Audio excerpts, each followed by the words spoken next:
Sejam bem-vindas ao programa. Hoje nós estamos todas combinando, mas eu pus um rosinha por causa das minhas filhas. Tá certo. Eu converso com a doutora Elisa Padovan, psiquiatra e psicanalista, e a doutora Karine Cunha, também psiquiatra. Bom, hoje nós vamos falar de um tema que muito me interessa, né? E eu acho que não só a mim, como também aos maridos, os homens que estão em casa e que as mulheres estão gravidinhas. Vamos começar falando sobre as doenças psiquiátricas que são mais comuns na gravidez, doutora. Então, a doença psiquiátrica mais comum na gravidez disparada é a depressão. Nossa. Então, ela atinge uma média de 10 até 20% das mulheres grávidas. Depressão. Depressão. É claro que os estudos variam, né? Então, esses números a gente tem que analisar com uma certa cautela. E na adolescência, por exemplo, isso pode até dobrar. A incidência pode chegar a 40%. E aí ela é seguida dos transtornos de ansiedade. Quais são os três principais transtornos de ansiedade? Ansiedade generalizada, síndrome do pânico e transtorno obsessivo compulsivo. Eu tomo medicação, mas na gestação, no começo, o meu médico suspendeu tudo. Imagina como eu estou, doutora. A paciente gestante, ela tem que ser avaliada caso a caso. Porque o que pode acontecer? Pode ter uma recidiva dos sintomas de ansiedade. Então, o que seria o ideal? O ideal seria ir reduzindo a dose aos poucos e te acompanhando. Sim. Agora, o médico optou por suspender por causa da quantidade de hormônios que eu tomo, sim, né? na verdade, os primeiros 3 meses, esse é o período mais delicado. Ele então, fala se isso. precisar evitar usar, tem que ser nos primeiros 3 meses. É isso. É isso. Mas, assim, a retirada abrupta, ela corre um risco muito grande da retomada dos sintomas. A pessoa sofre muito também nessa fase, A né? pessoa Porque tira sofre abruptamente muito. E aí como que você lida? Né? Na verdade, na gravidez, a mulher sofre a gravidez inteira. Agora, a gente sabe que na fase do período pós-parto, né? Que a gente chama de puerpério da mulher, muitas passam também pela depressão, né, doutora? Exatamente.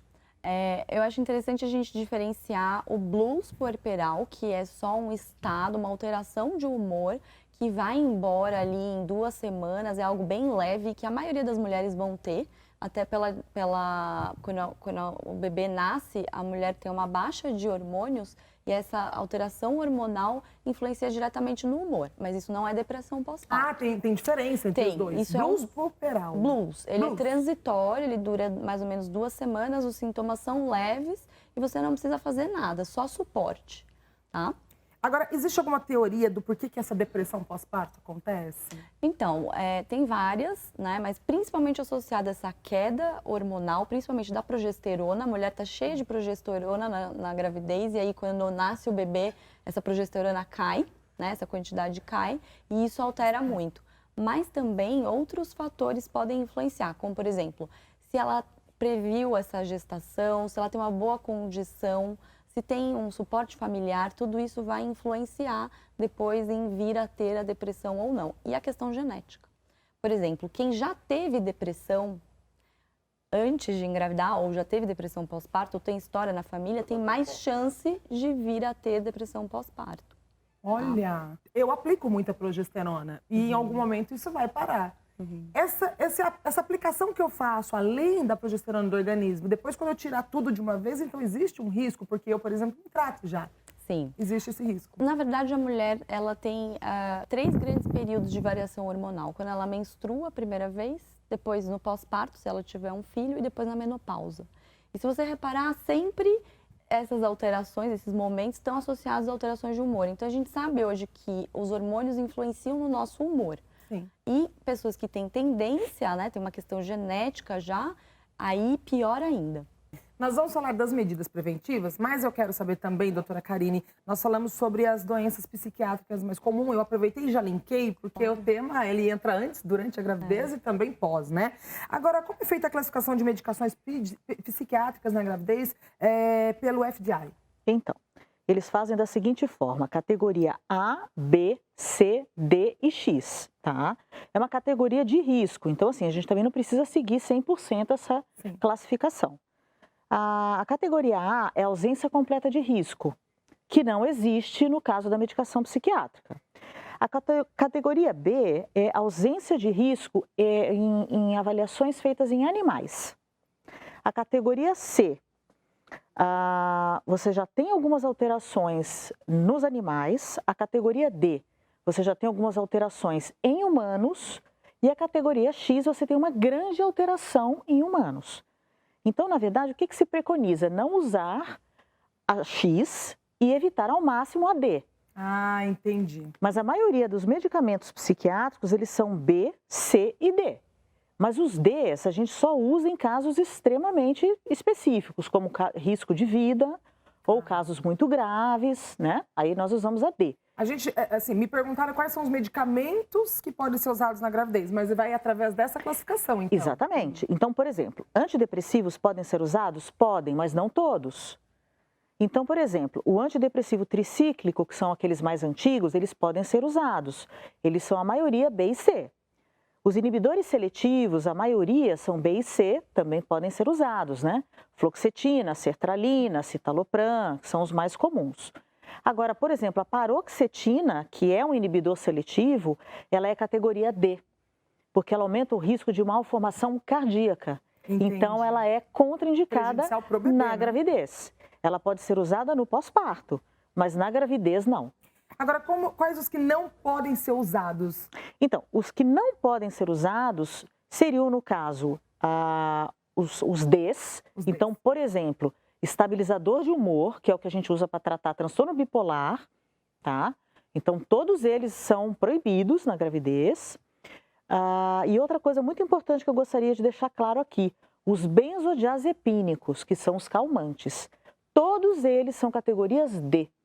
Então, todos. Então, existe um risco grande de malformação, existe um risco grande de abstinência no recém-nascido e existe um risco de uma síndrome que a gente chama de síndrome do flop baby, que é o bebê mole. Então, é um bebê que nasce meio letárgico, mole, com hipotonia muscular, dificuldade de sucção, com hipotermia, né? Ou seja, uma temperatura mais baixa. Então, benzodiazepínicos não devem ser usados na gravidez. Nossa, eu não estou tomando nem remedinho para dor de cabeça. Eu estou naquela fase que eu estou suportando tudo. Porque tem muita mulher que faz uso abusivo de benzodiazepínico na gravidez. Tem que tomar cuidado, isso, né? Tem que tomar cuidado. Bom, prevenção da depressão pós-parto. Então, em primeiro lugar, é o contexto dessa mulher, né? Então, ela está vivendo num ambiente adequado, como é que está a situação socioeconômica dela? Ela já teve depressão, então ela vai, de repente, ter que fazer uma terapia durante o processo de engravidar ou até no pós-parto. Para resumir, a resposta é assim, informação sobre o tema e qualidade de vida, no sentido de ter os instrumentos para ter um filho. Então, por exemplo, se você está numa dificuldade financeira, já vai gerar mais preocupação. Então, tudo isso e outra, a relação com o cônjuge.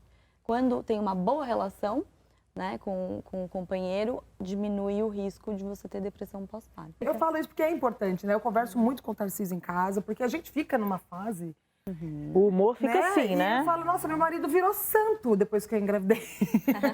Doutora, só pra gente encerrar, a gente tá com um tempo bem curto, mas eu quero muito saber qual a recomendação que você daria às mulheres, né, que deram à luz, se sentem deprimidas, né? E como que faz? Porque muitas têm receio de ir ao psiquiatra. Sim. Então, veja, o receio deveria ser deixar de tratar a depressão. Porque se essa moça deixar de tratar a depressão, provavelmente ela vai ter uma experiência muito ruim com a maternidade, né? A questão da amamentação pode prejudicar, porque uma mãe que está deprimida, às vezes, não vai conseguir amamentar. E, então, aquela coisa, uma experiência que era esperada ser muito boa, né, acaba sendo, por causa da depressão não tratada, uma experiência de sofrimento. Então, eu oriento que busque o psiquiatra, seja avaliado e deixa para ele decidir se medica ou não, se faz terapia ou não. Obrigada pela participação de vocês. Obrigada, muito Duda. obrigada. Sejam sempre bem-vindas e para falar de um tema tão importante. E agora a gente vai deixar vocês aí pensando que tem que cuidar da saúde, hein? Então, se você passou por essa fase, está precisando de um psiquiatra, sem preconceito, procura, vai atrás, porque o remédio não é a pílula da felicidade, mas ele pode te dar o caminho para que você encontre a sua. Até o próximo domingo e me siga lá nas redes sociais, acompanhe Saúde Você, programa saúdevocê.com.br, @dudarodrigues.oficial. Te vejo no próximo domingo.